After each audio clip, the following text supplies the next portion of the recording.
What is up, everybody? JD here. Hope you're doing well today. Got a new Ferramonster in to check out with you. Let's jump into it.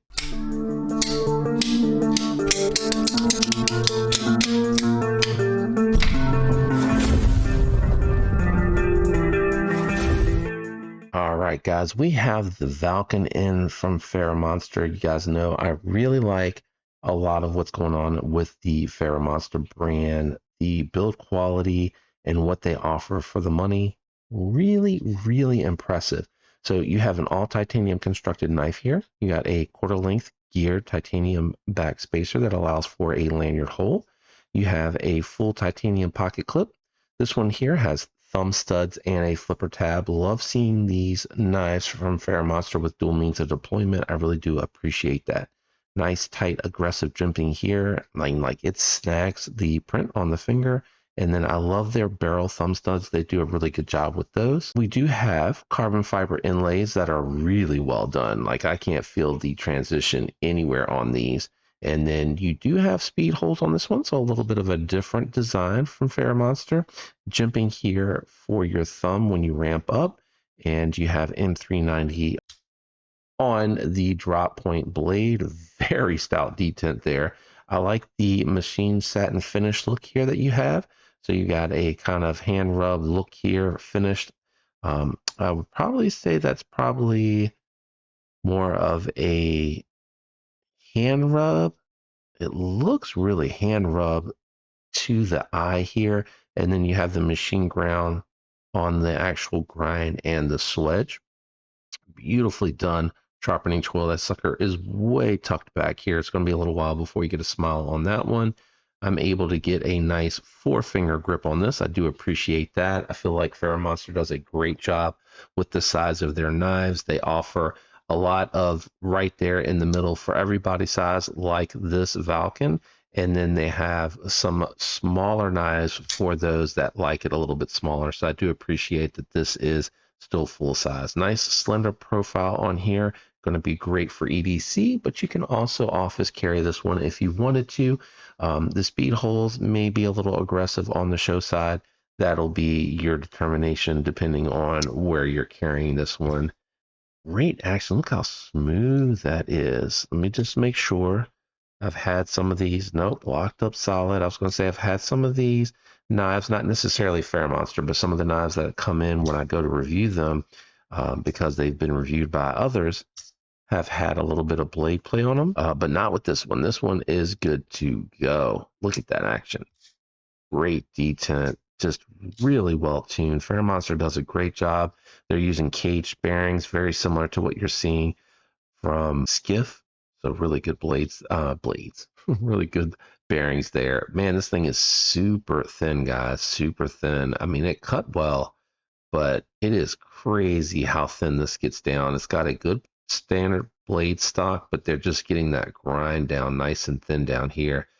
Very sticky edge on it. Like I said, I just did a little bit of test cutting with this one because it is a review sample. So I don't own this particular one. I do more cutting with my own knives than I do with those that I get to check out on the channel for review to share with you guys. Man, that lock bar access is really good. All right, let's do some size comparisons on this one. All right, my own personal Ferrex here on the table from Ferramonster for the size comparison, and then my PSYOP 299. I did want to show you guys a little bit of a smaller carry in comparison with this one so you could see, and it lines up pretty well with the Ferrex. I would say the Ferrex maybe has a little bit more handle length, but very similar blade length from the pivot. Let me get these two out of the way. We're going to grab that scale and check the weight on this one. All right, guys, we got the scale out. Let's cut her on. I do have the Ferrex still out here because I feel like the Ferrex with the carbon fiber show side is actually going to come out a little bit lighter than this one, but the speed holes may make it more comparable. Let's check it out. We got 3.9. I want to say that the Ferrex is a little bit of a lighter weight carry. Yeah, coming in at 2.9. It's actually a lot lighter. It's almost a full ounce.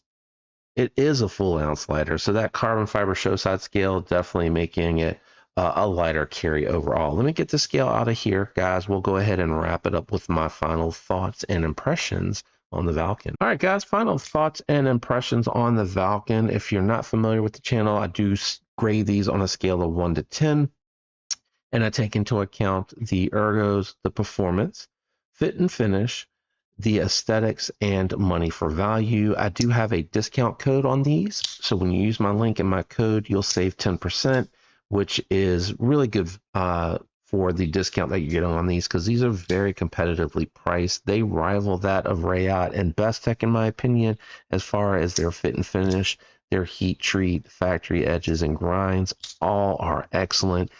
You could put someone in a room that wouldn't know who the OE was, just tell them, who do you think makes these knives? And they probably would have a really hard time telling from knife to knife between those brands. So I really do like that. Having said all of that, this one performed really well, met a lot of my expectations. I'm not a big speed hole person.